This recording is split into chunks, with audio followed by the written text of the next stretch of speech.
Assalamualaikum warahmatullahi wabarakatuh. Perkenalkan, nama saya Ignas Pratama. Saya merupakan seorang CPNS yang saat ini sedang melakukan latihan dasar. Saya di sini dari golongan 2, angkatan 5 dan kelompok 2 ingin mempresentasikan tentang analisis isu efektivitas kinerja individu berdasarkan tupoksi, yaitu tupoksi saya arsiparis terampil pada tempat bekerja saya di Dinas Kependudukan dan Pencatatan Sipil Kabupaten Tanah Bumbu.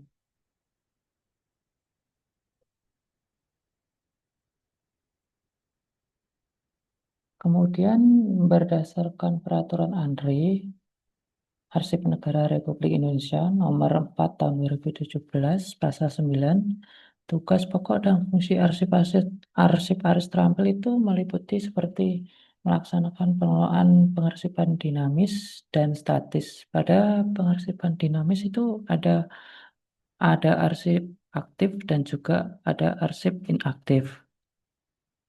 Kemudian mengidentifikasi masalah isunya terkait apa yang sudah saya kerjakan dalam dinas saya, tempat saya bekerja itu ada beberapa isu lah.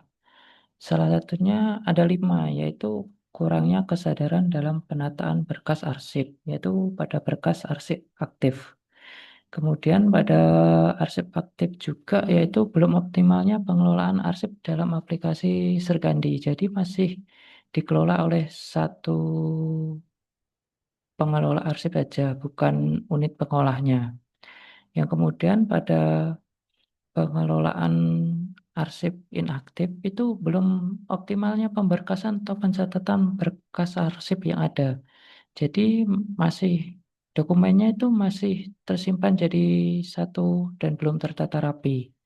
Begitu. Dan selanjutnya masih terbatasnya sarana dan prasarana penunjang pengelolaan kearsipan. Kemudian dari isu tersebut dibuatlah ini analisa AKPL, aktual, kelayakan, problematik, dan layak, untuk mendapatkan isu prioritas berdasarkan ranking dengan membandingkan isu satu dan isu yang lainnya, yaitu kurangnya kesadaran dalam penataan berkas arsip memiliki jumlah poin 16, belum optimalnya pengelolaan arsip dalam aplikasi Serkandi memiliki jumlah poin 12, belum optimalnya pemberkasan atau pencatatan berkas arsip yang ada memiliki poin 19, dokumen arsip yang ada masih tersimpan jadi satu atau belum tertata rapi memiliki jumlah poin 15, dan masih terbatasnya sarana dan prasarana penunjang pengelolaan kearsipan memiliki jumlah poin 13. Jadi dari hasil analisa tadi didapatkan 3 isu aktual yang menjadi prioritas, yaitu belum optimalnya pemberkasan atau pencatatan berkas arsip yang ada, terutama pada berkas arsip inaktif. Yang kedua, kurang kesadaran dalam penataan berkas arsip. Dan yang ketiga, dokumen arsip yang ada masih tersimpan jadi satu atau belum tertata dengan rapi. Kemudian daripada itu, berdasarkan ranking di atas, maka untuk mendapatkan isu yang menjadi prioritas utama, maka digunakanlah analisa dengan menggunakan teknis analisa USG, yaitu Urgency, Seriousness, dan Growth. Dan dari tabel USG ada 3 yang paling urgent, yaitu belum optimalnya pemberkasan atau pencatatan berkas arsip yang ada, kemudian kurangnya kesadaran dalam penataan berkas arsip, dan yang ketiga, dokumen arsip yang ada masih tersimpan jadi satu kesatuan dan belum tertata rapi. Kemudian ini yang paling urgensi, seriousness, dan growth itu yang pertama, yaitu belum optimalnya pemberkasan atau pencatatan berkas arsip yang ada.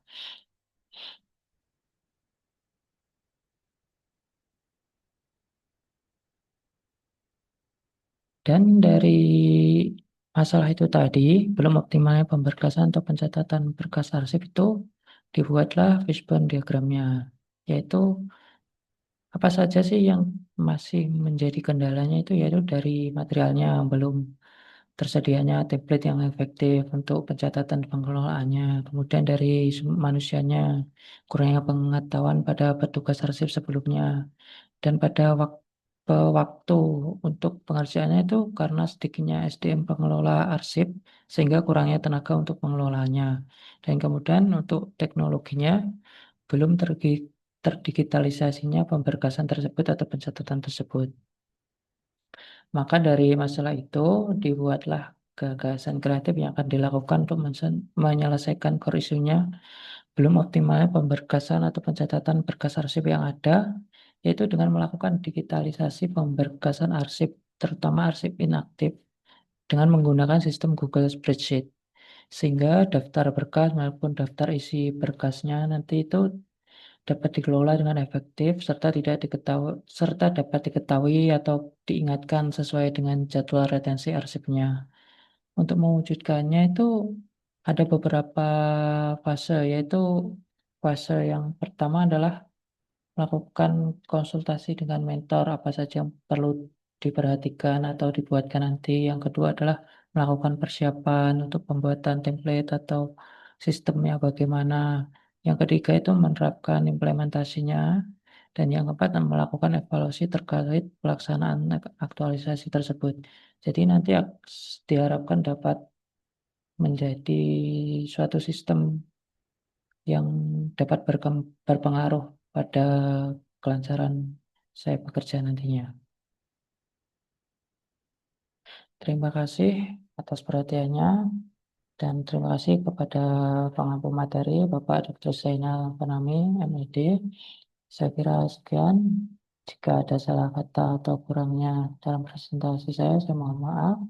Wassalamualaikum warahmatullahi wabarakatuh.